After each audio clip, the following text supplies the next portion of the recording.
여러분, 혹시 성경을 처음부터 읽으려고 도전했다가 레위기에서 딱 멈춰버린 적 있으신가요? 사실 이건 여러분만의 이야기가 아니에요. 수많은 사람들이 성경을 읽다가 레위기에서 책을 덮어버린다고 해서 레위기는 성경의 사막이라는 별명을 가지고 있을 정도거든요. 번제, 소제, 화목제, 정결 규정, 피 뿌리기. 읽다 보면 무슨 고대 요리책인지 법전인지 모르겠다 싶을 때가 있죠. 그런데 오늘 제가 여러분께 한 가지 약속을 드릴게요. 오늘 이 영상을 다 보고 나면 레위기가 단순한 규정집이 아니라 하나님이 자기 백성에게 보내는 가장 뜨거운 사랑 편지라는 걸 느끼게 되실 거예요. 준비되셨나요? 그럼 지금 바로 시작해 볼게요. 먼저 레위기가 어떤 책인지 배경부터 알아봐야겠죠? 레위기는 구약성경 세 번째 책이에요. 히브리어 원제목은 와이크라, 뜻은 그리고 그가 부르셨다예요. 하나님이 모세를 부르셔서 말씀하신 내용들을 담은 책이라는 거죠. 영어 이름 레위기, 즉 러비티커스는 레위 사람들에 관한 책이라는 뜻인데 레위 지파는 이스라엘 12지파 중 하나로 제사장 역할을 맡은 사람들이에요. 쉽게 말하면 성전을 관리하고 하나님께 예배를 드리는 일을 전담하던 집안이라고 보시면 돼요. 레위기는 모세가 썼다고 전통적으로 알려져 있어요. 시기는 지금으로부터 약 3400년 전 이스라엘 백성이 이집트에서 탈출한 직후예요. 출애굽기 마지막 장면 기억하세요? 이스라엘 백성이 광야 한가운데서 성막, 즉 하나님이 거하시는 이동식 성전을 완성하는 장면이요. 레위기는 딱 그 시점에서 시작해요. 성막이 완성됐으니 이제 어떻게 하나님께 나아가야 하는지를 가르쳐주는 거예요. 여기서 중요한 포인트 하나. 이스라엘 백성은 400년 동안 이집트에서 노예로 살았어요. 그들은 하나님을 제대로 예배하는 방법을 몰랐어요.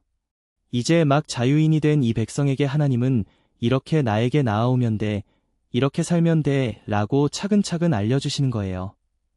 레위기 전체를 관통하는 딱 한마디가 있어요. 너희는 거룩하라.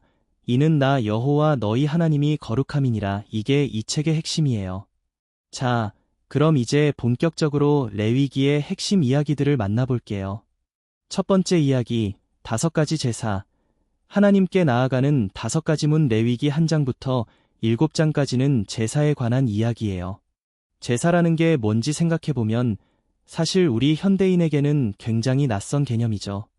쉽게 설명하자면 제사는 하나님과 인간 사이의 만남의 의식이에요. 죄로 인해 멀어진 하나님과의 관계를 회복하고 감사를 표현하고 교제하기 위한 방법이었어요. 하나님은 5가지 제사를 가르쳐 주세요. 첫 번째는 번제예요. 번제는 제물 전체를 완전히 불태우는 거예요. 소도 되고 양도 되고 형편이 어려우면 비둘기도 돼요.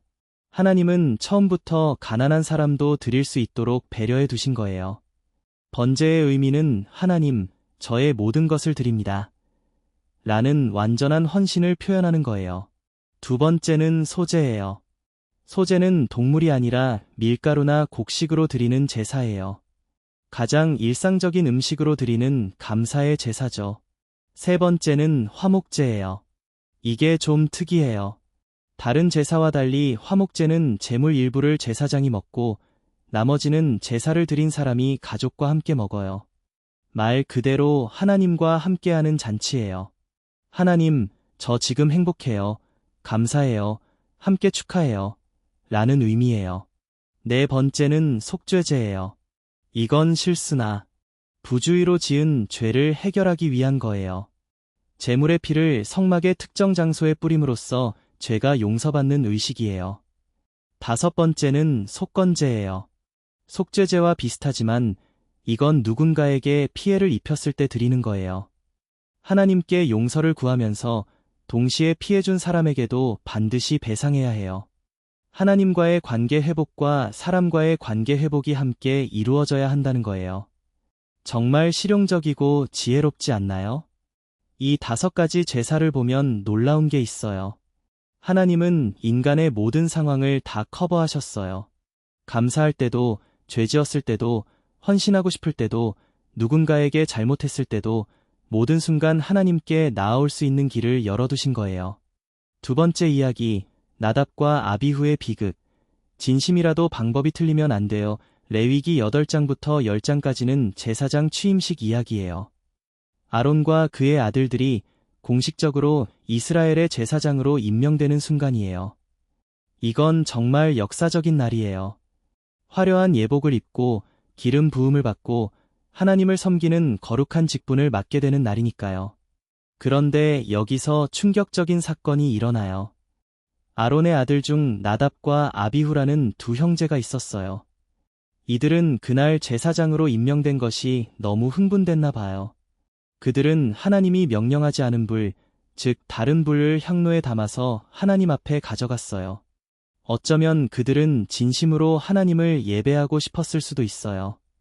더 화려하게, 더 뜨겁게 예배드리자 라고 생각했을지도 모르죠. 그런데 그 순간 하나님께로부터 불이 나와서 두 사람을 태워버렸어요. 너무 충격적이죠? 이야기를 처음 읽으면 너무 심한 거 아닌가 싶을 수 있어요. 하지만 이 사건에는 깊은 의미가 있어요. 하나님은 어떻게 예배받으실지를 스스로 정하신 분이에요. 인간이 내 마음이 진심이면 방법은 중요하지 않다라고 생각하는 건 자기중심적인 거예요. 마치 친구에게 선물을 주고 싶어서 친구가 싫어하는 걸 억지로 들이미는 것과 같은 거죠. 그리고 제사장은 단순한 개인이 아니에요. 온 이스라엘을 대표해서 하나님 앞에 서는 사람들이에요. 그들이 실수하면 온 백성이 영향을 받아요. 이 비극적인 사건 직후 아론의 반응을 보면 정말 마음이 뭉클해요. 성경은 아론이 잠잠하였더라고 표현해요. 아들 둘을 잃은 아버지의 침묵. 그 침묵 속에는 슬픔도 있었겠지만 하나님의 거룩하심 앞에서 고개를 숙이는 순종도 담겨 있었을 거예요. 세 번째 이야기, 정결과 부정의 규정. 건강을 넘어선 거룩함의 교육. 레위기 11장부터 15장까지는 정결 규정이에요. 어떤 음식을 먹어야 하는지, 어떤 병에 걸리면 어떻게 해야 하는지, 일상생활에서 지켜야 할 위생 규정들이 나와요. 이 부분을 읽다 보면 이게 왜 성경에 있는 거야? 라고 생각할 수 있어요. 먼저 음식 규정이에요. 육지 동물 중에서는 발굽이 갈라지고 새김질을 하는 동물만 먹을 수 있어요. 소, 양, 염소가 여기에 해당해요. 돼지는 발굽은 갈라졌지만 새김질을 안 해서 먹으면 안 돼요. 물고기는 지느러미와 비늘이 있는 것만 먹을 수 있어요. 새우, 오징어, 조개 같은 건 금지됐죠. 새 중에서는 독수리, 올빼미 같은 맹금류는 금지예요. 이 규정이 왜 있는 걸까요? 학자들마다 의견이 달라요. 위생적인 이유라는 설도 있고, 당시 이방 민족들의 종교의식에 쓰이던 동물들을 피하기 위해서라는 설도 있어요. 하지만 가장 핵심적인 이유는 구별이에요. 너희는 다른 민족과 달라야 해, 먹는 것 하나에서도 내 백성임을 기억해라는 하나님의 의도가 담겨 있는 거예요. 13장과 14장에는 피부병, 특히 나병에 관한 규정이 나와요. 나병에 걸리면 제사장이 검진을 하고 감염이 확인되면 일정 기간 격리해야 해요. 완쾌되면 다시 공동체로 돌아올 수 있어요. 이건 현대의학의 격리치료와 놀랍도록 비슷해요. 3400년 전에 이미 감염병 예방을 위한 체계적인 시스템이 있었다는 게 정말 놀랍지 않나요? 정결 규정 전체를 관통하는 메시지는 이거예요. 거룩하신 하나님과 함께 사는 백성은 일상의 모든 부분에서 달라야 해요. 밥 먹는 것도, 몸을 씻는 것도, 아픈 사람을 돌보는 것도 모두가 하나님을 기억하는 기회예요. 네 번째 이야기, 대속죄일의 비밀. 1년에 단 하루, 가장 거룩한 날. 레위기 16장은 어쩌면 레위기 전체에서 가장 중요한 장이에요. 바로 대속죄일, 히브리어로 욤키푸르에 관한 내용이에요. 지금도 유대인들에게 가장 거룩한 날이고 기독교 신학에서도 엄청나게 중요한 의미를 가진 날이에요. 1년에 단 하루, 이스라엘의 대제사장은 일반 사람은 절대 들어갈 수 없는 곳에 들어갈 수 있었어요. 바로 지성소, 영어로 홀리 오브 홀리즈라고 하는 곳이에요. 성막 가장 깊은 곳, 하나님이 임재하시는 그 공간이에요. 대제사장이라도 아무 때나 들어갈 수 없어요. 1년에 딱 한 번, 오늘만큼은 가능했어요.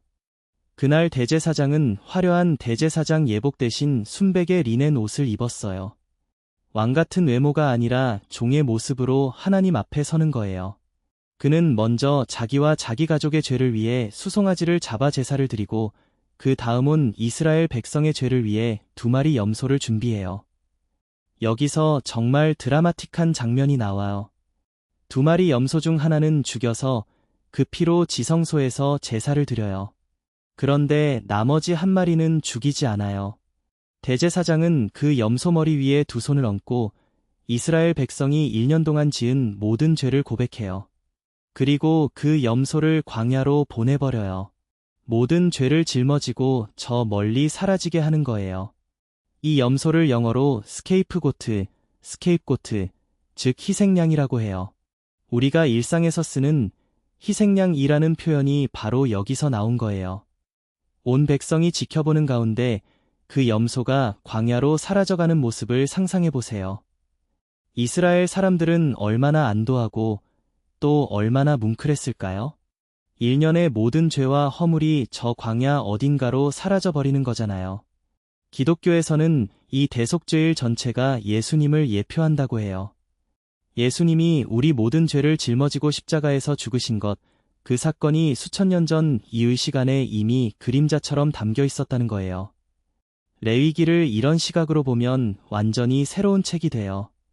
5번째 이야기, 거룩한 삶의 규정.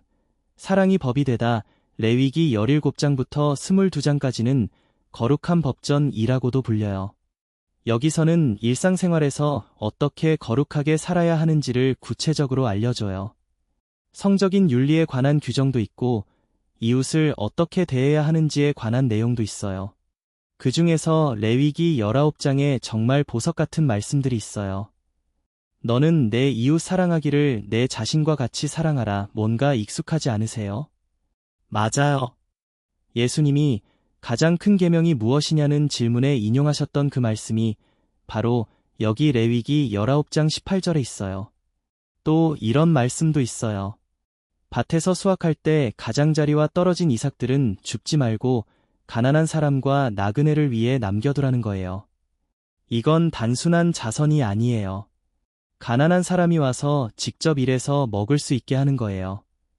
존엄성을 지켜주면서 돕는 방식이에요. 귀가 들리지 않는 사람을 욕하지 말고 눈이 보이지 않는 사람 앞에 장애물을 놓지 말라는 규정도 있어요. 아무도 보지 않는 곳에서도 약자를 보호하라는 거예요. 왜냐고요? 나는 여호와다 라는 말씀으로 마무리돼요. 하나님이 보고 계시니까요. 또 하나 놀라운 건 외국인에 대한 규정이에요. 레위기 19장 34절을 보면 너희와 함께 있는 거류민을 너희 중에서 나은 자같이 여기며 자신같이 사랑하라고 해요. 3400년 전 고대 사회에서 이런 말씀이 있었다는 게 정말 혁명적이지 않나요? 이방인, 외국인, 사회적 약자를 자기 이웃처럼 사랑하라는 거예요. 레위기의 거룩한 삶의 규정들을 쭉 읽어보면 결국 거룩함이란 뜬구름 잡는 종교적 이야기가 아니에요. 이웃을 사랑하는 것, 약자를 보호하는 것, 정직하게 사는 것, 이게 바로 하나님이 원하시는 거룩한 삶이에요. 6번째 이야기, 절기들. 하나님의 캘린더 레위기 23장에는 이스라엘이 지켜야 할 절기들이 나와요. 이걸 여호와의 절기라고 해요. 한번 살펴볼게요. 안식일이 제일 먼저 나와요. 일주일 중 하루는 반드시 쉬어야 해요. 일하는 것만이 가치 있는 게 아니라 쉬는 것도 하나님이 명령하신 거룩한 행위라는 거예요. 그 다음 유월절이에요. 이집트에서 탈출한 그날 밤을 기억하는 절기예요. 해마다 이 절기를 지키면서 하나님이 우리를 구원하셨다는 사실을 잊지 않는 거예요. 오순절, 즉 칠칠절도 있어요. 첫 수확물을 하나님께 드리며 감사하는 절기예요. 나팔절도 있어요. 나팔을 불며 새로운 달, 새로운 계절이 시작됨을 기념해요. 그리고 대속죄일, 앞에서 이야기한 그날이에요. 마지막으로 초막절이에요. 이스라엘 백성이 광야에서 40년 동안 천막 생활을 했던 것을 기억하며 일주일 동안 실제로 밖에 초막을 짓고 그 안에서 생활하는 절기예요. 얼마나 생생하고 교육적인 절기예요. 아이들이 엄마, 왜 우리 밖에서 자요? 라고 물으면 옛날에 하나님이 우리 조상을 광야에서 돌보셨어 라고 가르쳐 줄 수 있잖아요. 이 모든 절기들은 단순한 기념일이 아니에요. 하나님이 이스라엘 역사 속에서 행하신 일들을 매년 몸으로 체험하게 하는 살아있는 교육이에요. 해마다 반복하면서 하나님의 이야기를 잊지 않게 하는 장치예요. 7번째 이야기, 희년 50년마다 찾아오는 자유의 해 레위기 25장에는 정말 파격적인 제도가 나와요. 바로 희년, 영어로 주벌리예요. 먼저 배경을 알아야 해요. 이스라엘에는 7년마다 안식년이 있었어요. 7년째 되는 해에는 땅을 쉬게 하고 농사를 짓지 않았어요. 그런데 그 7년을 7번 반복하면, 즉 49년이 지나면 신번째 해가 희년이에요. 희년이 오면 3가지 놀라운 일이 일어나요. 첫째, 모든 빚이 탕감돼요. 가난해서 빚을 졌던 사람들이 다 해방되는 거예요. 둘째, 노예들이 자유인이 돼요. 당시에는 빚을 갚지 못하면 노예가 되는 경우가 있었는데 희년이 되면 무조건 자유를 얻어요. 셋째, 팔렸던 땅이 원래 주인에게 돌아가요.